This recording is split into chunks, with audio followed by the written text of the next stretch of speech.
The Kawasaki Ninja 250R is powered by a 250cc parallel twin engine producing 32.5 bhp of power and 22 Nm of torque. We are joined by Abhishek, who has clocked close to 20,000 kilometers on his Ninja 250R. He has ridden to destinations like Ooty, Yercaud, Chikmagalur, Davangere and Udupi. He is an active member of several riding groups as well.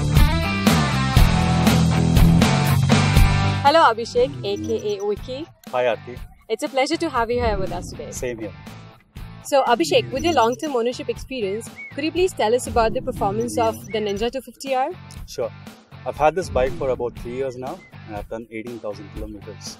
I can proudly say that this is the best 250cc bike in India now. The engine in this is a parallel twin unit, and the highlight of this engine is that it's extremely rev happy and it redlines at 14,000 RPM.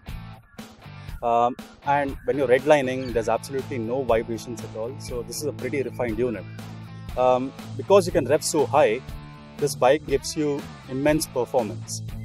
Talking about performance, this bike does 0 to 60 in about 3 seconds, 0 to 100 in about 8 seconds, and a top back of 170 kilometers per hour.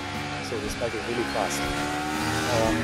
You can use this bike in any sort of riding, be it your highway jaunts or racing at the track or corner carving in the mountains. But I would not suggest this bike for city riding because the power is so high up in the rev band that you have to really rev it just to get going. And this can get really tiring in the city. Apart from that, the only disappointment on this bike would be the tires, which are pretty average out of the factory. On a dry surface, they're okay, but hit a rough patch or a broken stretch or a wet surface, they do tend to slide around a bit. Because we are Indians, we have to talk about the mileage factor. Personally, I feel that you should not judge this bike based on the mileage, but just for the records, this bike gives around 23 kmph and I get around 28 kmph on the highways. So considering that this is a rev happy parallel twin unit, the mileage is pretty darn good.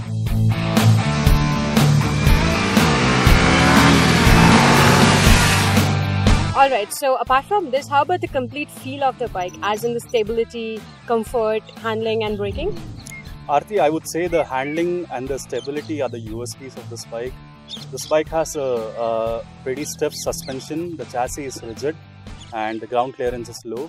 So all things combined, you get immense stability on the highways and a very good feel when you're cornering.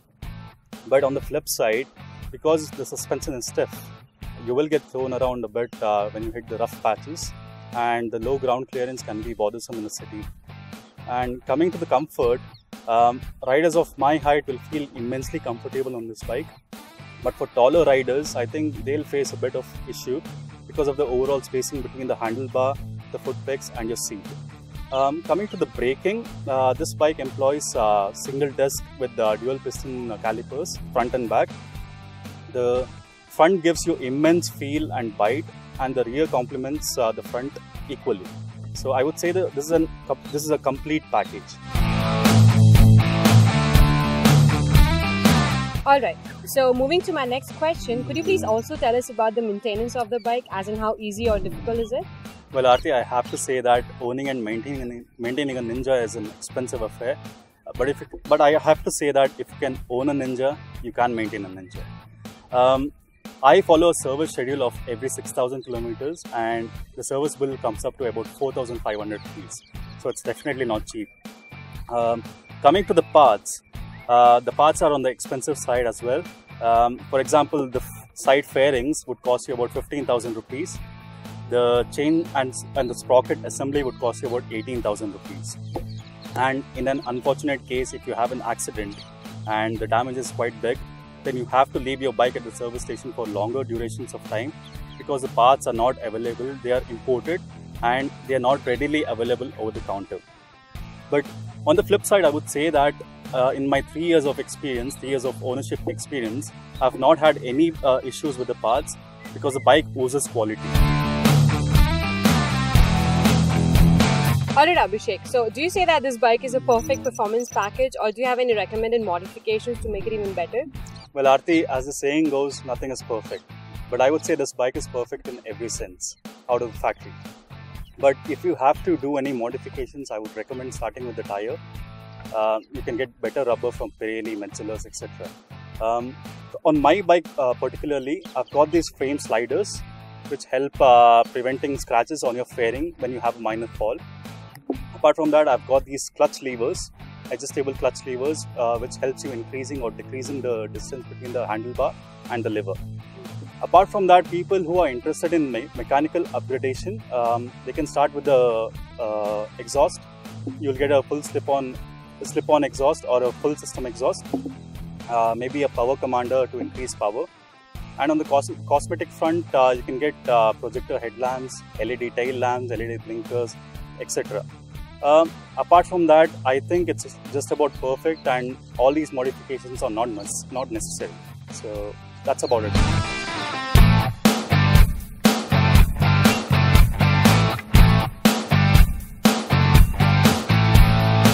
Thank you so much, Abhishek, for sharing your ownership experience with our viewers out there. My pleasure, Aarti. Happy to help the prospective buyers of this bike.